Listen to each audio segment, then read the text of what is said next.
In November 2024, Spirit Airlines filed for Chapter 11 bankruptcy protection after years of financial losses and mounting pressure across the airline industry. In the early hours of May 2nd, 2026, Spirit Airlines told passengers not to come to the airport. Every flight was cancelled. Customer service shut down. Thousands of employees suddenly found themselves out of work, and one of America's largest ultra-low-cost airlines disappeared overnight. For most travelers, bankruptcy sounds like the beginning of the end. You hear the headlines, see the stock price collapse, and assume the airline simply disappears. But here's the strange part. When an airline dies, the airplanes don't die with it. The routes don't disappear overnight. The airport gates don't sit empty for long. Pilots start getting calls from recruiters, leasing companies begin chasing down aircraft worth tens of millions of dollars, and rival airlines start figuring out how to take over the abandoned routes. We've seen it happen with Pan Am, we've seen it happen with Eastern Airlines, TWA, Air Berlin, Monarch, Thomas Cook, and dozens of other carriers that once seemed too big to fail. From the outside, it looks like an airline shuts its doors and walks away.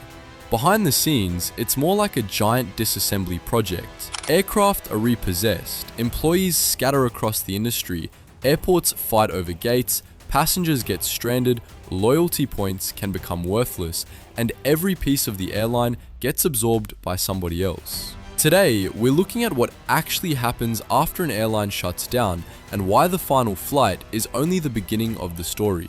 So let's take a look at what actually happens behind the scenes. The first problem usually involves passengers, and things can unravel very quickly. You can imagine it right. You're arriving at the airport expecting to catch your flight, only to discover the airline no longer exists. It's happened repeatedly over the years, leaving thousands of travelers scrambling for answers while airport staff try to manage the confusion. Thomas Cook's collapse in September 2019 is one of the clearest examples. More than 150,000 British travellers suddenly found themselves stranded overseas, which forced the UK government to launch the largest peacetime repatriation effort in the country's history. Hundreds of flights had to be organised simply to bring people home. A similar situation unfolded when WOW Air collapsed in 2019. Travellers crossing the Atlantic stuck between Europe and North America, and many discovered their return tickets were effectively worthless. The immediate question becomes how people get home, and the answer depends entirely on the circumstances surrounding the shutdown.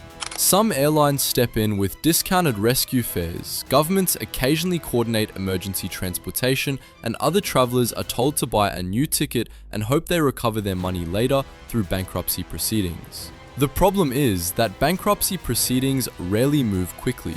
Months can pass before passengers receive any money back, and some never recover everything they paid. Loyalty points often create an even bigger headache because many travellers treat them like cash, when they're really just a promise from the airline. Air Berlin's former loyalty members learned that lesson firsthand. When the airline disappeared, many travellers watched years of accumulated points become practically worthless overnight, which left them with little more than account statements and frustration. While passengers are trying to figure out their next flight, another drama is already underway: the aircraft. Most travellers assume airlines own every airplane painted in their colours. Modern aviation doesn't really work that way, and that's where things become interesting. Across the industry, leasing companies own huge portions of airline fleets. Firms like AerCap, Avalon, SMBC Aviation Capital, and BOC Aviation purchase aircraft and lease them to carriers around the world, which means the airline operating the plane often doesn't actually own it. The moment an airline stops making payments, those leasing companies want their assets back immediately. An Airbus A320neo can carry a price tag worth tens of millions of dollars, and nobody wants an asset of that value sitting idle indefinitely. The challenge is that these aircraft are rarely sitting in one convenient location when an airline collapses. Some are parked at major hubs, others are sitting at maintenance facilities, and a few may even be located in foreign countries, operating under entirely different legal systems. Recovering them turns into a giant logistical exercise involving lawyers, maintenance personnel, pilots, airports, and leasing companies, all trying to coordinate the next move. Specialized recovery teams often take over at this stage.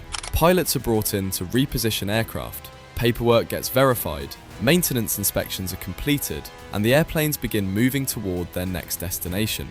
Sometimes they head directly to another airline. Other times they disappear into storage facilities while owners decide what happens next. Arizona has become one of the most famous destinations for retired aircraft. Throughout aviation history, rival airlines have announced new routes only days or weeks after a competitor collapsed, because demand rarely disappears alongside the airline itself. Passengers still want to travel, and airlines are eager to capture that traffic. Major cities usually attract replacement service fairly quickly. Smaller communities often face a very different reality. Regional airports can lose routes entirely when a carrier disappears, and some communities have watched commercial air service vanish for years because no airline saw enough demand to justify returning. For local residents and businesses, that can create serious transportation challenges almost overnight. Then there are the employees. This is where the story becomes personal. A medium-sized airline can employ thousands of people across dozens of different professions, including pilots, flight attendants, mechanics, dispatchers, gate agents, ramp workers, schedulers, corporate staff, and countless support personnel who keep operations running every day. When the airline disappears, uncertainty arrives immediately. Pilots often land on their feet faster than most employees because experienced airline pilots remain highly sought after across the industry. Competing carriers frequently launch recruiting efforts as soon as a major airline begins struggling, especially when those pilots already have experience flying common aircraft types. Flight attendants face a tougher road. Hiring tends to move more slowly, openings can be competitive, and many employees discover that years of accumulated seniority vanish the moment they start somewhere new. That loss can affect schedules, vacation choices, aircraft assignments, and base locations. Seniority drives almost everything in aviation. Someone who spent 20 years building a career at one airline may suddenly find themselves starting near the bottom of another company's list, which can be one of the hardest adjustments after a collapse. Corporate employees often encounter an even more difficult situation. Competing airlines might need a handful of specialists, but they rarely need an entire finance department, marketing team, or corporate office staff all at once. Many of those workers end up leaving the airline industry altogether and pursuing careers elsewhere. Meanwhile, rival airlines are watching closely because every collapse creates opportunities. Pan Am's disappearance offers one of the most famous examples. The airline vanished, yet many of its routes, employees, airport positions, and assets eventually found new homes elsewhere in the industry. The same pattern appeared after Eastern Airlines disappeared. It happened after TWA, Air Berlin, and after Monarch. Each time, the airline itself disappeared while much of its infrastructure survived in some form under different ownership. Sometimes, even the brand returns. A familiar logo may reappear years later, the paint scheme might come back, and marketing materials can create the impression that an airline has returned from the dead. In reality, the original company often disappeared long ago. Spirit Airlines provides a useful modern example because it highlights the economic pressures many carriers face today. Over the past 2 decades, ultra-low-cost airlines pushed fares lower and forced competitors to respond. At the same time, operating expenses continued climbing as labor contracts became more expensive, maintenance costs increased, and fuel prices remained unpredictable.